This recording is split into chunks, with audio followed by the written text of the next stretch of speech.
We're in the bowels, the basement of Toyota headquarters in Plano, Texas, and a secret room showing us the all-new Toyota RAV4 in 3 flavors. Yeah, you've got Core, which you are seeing right here on this limited model, and that's where you have more of an elegant, modern exterior design. Look at that grille. It's what I thought the RAV4 model would get across the board, like the Crown Signia. I'm so happy. You know what? My favorite model of all of the RAV4s is this limited model. Why am I so obsessed with Toyota limited models? All right, so Andrea and I had a little wager here. She thought all of them would have this kind of Toyota Crown front grille, and I said, I think they're gonna be broken up, and it's true. Depending on the trim you get a different front fascia. For example, over there, the next one is the new Woodland. We're gonna have a little more in-depth look at that in a moment, and it gets more of a traditional Toyota truck look, and at the far end is the red one, is the new plug-in hybrid, the GR, that has a gloss black grille, and that's the sportiest one. So it's Core off-road, is that right? No, Core, rugged, and sport. The RAV4 only comes electrified. Gas model is gone. You've got a hybrid and a plug-in hybrid. So let's start with the hybrid powertrain. It's a 2.5 liter 4-cylinder matched to an eCVT. It gets more power. A combined 236 horsepower for all-wheel drive models. In the US, you get a front-wheel drive model as well, and that's going to get you 226 horsepower, a little bit less. Standard all-wheel drive in Canada, which is what we would expect. So to muddy the waters a little bit more, the Woodland one that you see in the center there, in Canada, only comes as a hybrid. In the US, it comes as a hybrid or the plug-in, and the plug-in, the red one you see at the end, is the GR, and that only comes as a plug-in. And we're gonna tease it a little bit in just a moment. We're gonna reveal the range on that. I think you're gonna be very impressed. We want to tell you the trims, which ones are hybrid and which ones are plug-in hybrid. It is different between Canada and the US, so not to confuse you, we're going to put it up on the screen and we will break it down by each country. Now this is the 5th generation hybrid system, which Camry got, and both Zach and I thought the 5th generation would come in on this RAV4 hybrid. The plug-in hybrid is a 6th generation, and it's a 2.5 liter 4-cylinder matched to an eCVT with a plug-in hybrid system. It gets a combined 320 horsepower. And I just want to give you a little bit of a reference point. The last hybrid was 219 horsepower. So now it's gone up to 236. We don't have the fuel economy numbers, but we're hoping it's a nice balance of the extra performance and better fuel economy. The hybrid and plug-in hybrid can tow up to 3,500 pounds depending on the trim you choose. Front-wheel drive and LE all-wheel drive models, 1,750 pounds. Guess what this RAV4 also gets? Toyota Safety Sense 4.0. I was not expecting that. I thought it would get 3.0, but 4.0, so that is a nice addition. It's one more. One more. So we're standing in front of the Woodland model, which is your more rugged, outdoorsy RAV4. Okay, so this vehicle in the Canadian market is just hybrid. In the US, you get hybrid or the plug-in variant, and we're going to show you in more detail the performance hybrid plug-in in just a moment. So the Woodland model is actually ½ an inch higher because of those all-terrain tires that are offered on this. You can see the raised roof rails and the crossbars, and then this has a different design for the front grille, and I think that this is a really good idea that Toyota has done, is that each model will have different design elements, whether it's Core, rugged for Woodland, or the Sport for the SE, XSE, as well as the GR Sport. And you'll notice, just like TRD models on the pickup truck side, they put the rigid light bars in the front, and they have a different colored skid plate here on the bottom. This is all plastic, but the center part is painted. And it makes sense for Toyota to add these design elements because you see it with Tacoma and Tundra, so why not take those design elements and start adding it to the RAV4? When you look at the front, the peak of the hammerhead front end is slightly raised and it's black. There's a split upper and lower grille with integrated lighting. The Woodland interior has a new color. It's called Mineral, and it really has an outdoor-inspired cabin with red-orange accents and Woodland branded all-weather floor mats. The screen in this model is the standard 10.5-inch touchscreen with wireless Apple CarPlay and Android Auto. And then there's a new standard 12.3-inch digital driver display, which is a nice touch that Toyota has added this as a standard feature. Well, there were a lot of calls for them to modernize and upgrade the interior with better materials and a more fashion-forward design. They certainly added new screens. However, it still has an industrial-looking interior. With this trim, you see it's got a traditional shifter. Other models have the new digital shift control knob. There's still large switches below the radio, very truck-like. You can see them leaning into the pickup truck family quite a bit with the design. The materials are meant to hold up and look good for many years to come, but it's not flashy or luxurious. Now, there is an available 12.9-inch touchscreen on select models, and the digital HVAC controls are a new feature and are integrated at the bottom of the screen. Standard is a 6-speaker audio system, and a 9-speaker JBL sound system is available. On the XSE and GR Sport grades, you get this ultra suede upholstery with color accents and GR badging. Also in the cabin, there is a unique center armrest. On one side, it's got soft vinyl wrap. You can actually disconnect it, flip it over, and then you've got a tray. Looks like it's waterproof and stain resistant. On the previous generation Toyota RAV4, a panoramic sunroof was not available except on the RAV4 Prime. We've been told that the RAV4 is now available with a pano roof in the US and Canada.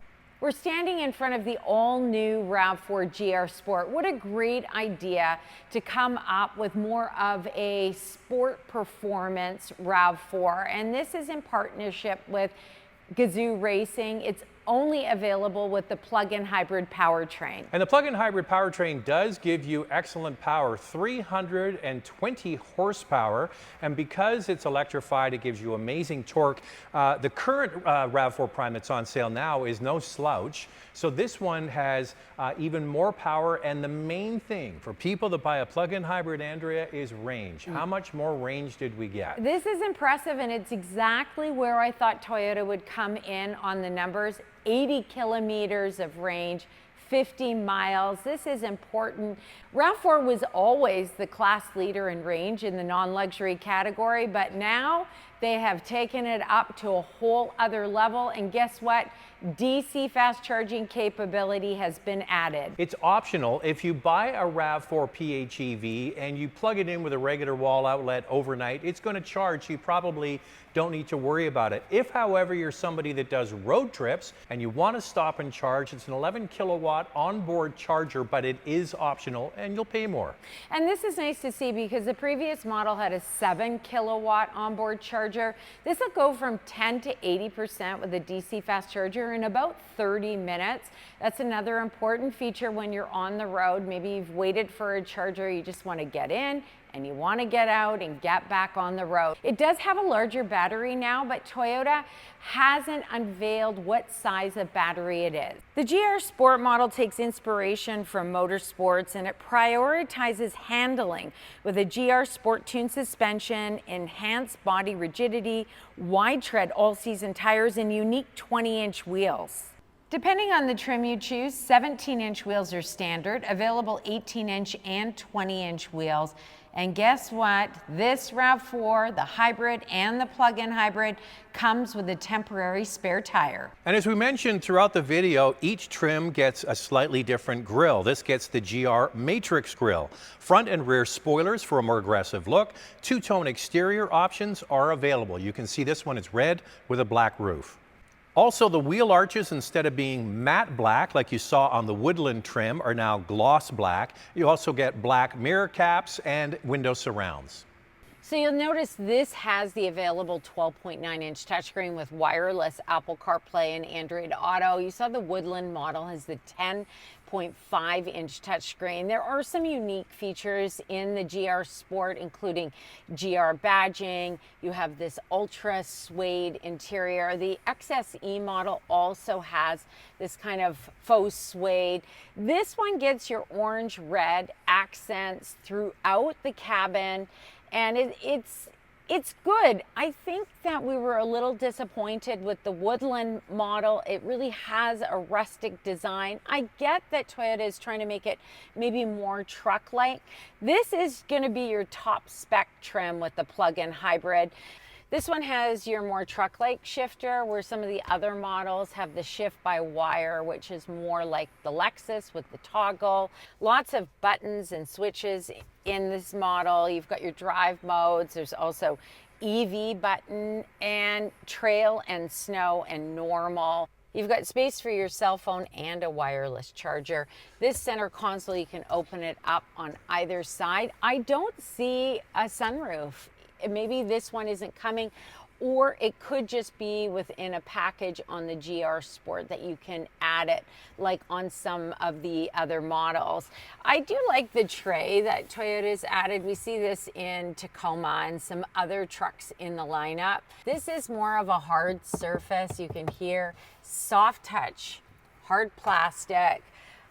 Definitely a mix of materials. I like the idea with the updated technology and the faux suede, but I still think it looks like a RAV4, not a massive difference with interior design. You know, we always forget to do, Andrea, when we do these walk around videos, we always forget to ask you to subscribe. Put it in S for subscribe. So if you could do that, it certainly does help the channel. I'm kind of mixed on this, Andrea. There's certain things I like about it. I like the more power. I like the more range with the plug-in. But you know what? It doesn't feel all new to me. The outside, you certainly could spot it as a RAV4. And the inside, I was really hoping for more. So was I. I know maybe it's a bit of a stretch to hope for like a Crown Signia elegance. I do find that the limited model is probably your best one. That's where you get that Lexus-like toggle shifter. But overall, the grade of material, it still feels more truck-like rather than sophistication. Some of you may really like that. I think maybe our expectations going in were higher than what we see with the interior. I do like the idea that they've come out with different grills for different designs. I think that that was a great idea. I think that the Crown Signia grille that's really integrated in the front. Oh, you mean this one, Andrea? Yes, it's just such a nice touch. It just feels much more elegant for a RAV4. Okay, a couple of things we don't know. We don't know the price yet. That's going to be more when it gets closer to the on-sale date. It's supposed to be pushed into production, they said, at the end of this year. We spoke to a representative from the factory. They think it's going to be pushed to the beginning of 2026. Either way, it will not be in dealerships till the next year. And fuel economy don't have either. We do have the range on the PHEV, which is really good. Well, I mean, now it's class leading in the non-luxury category for a plug-in hybrid, and I think that that is a real win for Toyota. I was hoping for that 80 kilometers, 50 miles is just terrific. I like the fact that they've gone with a hybrid and a plug-in hybrid. Gas model is gone. I found it to be a bit loud anyway. So definitely some positives, but also some negatives to the new RAV4. Okay, so my final thought is, yes, I think they could have tried harder with the interior. That is true, especially when you look at the competition that's come to market and even in the last few weeks. But they don't have what this has. This has the hybrid that just is killer with fuel economy, and they have the plug-in, and it has the reliability and everything else that Toyota stands for. That's what Toyota's trading on. For sure, and adding Toyota Sense 4.0 is another win for Toyota. And a lot of consumers put their money into Toyota. Vehicles are getting more and more expensive today, and they think there's a lot of value. All right, so there it is. A lot to unbox, a lot of new models, different trims, different features. Over to you now, right below. Let us know what you think. There's going to be a lot of opinions on this, yeah. Andrea. It's the best-selling passenger car in Canada, best-selling passenger car in the United States. It's Toyota's bestseller. Thanks for watching, and we'll see you next time.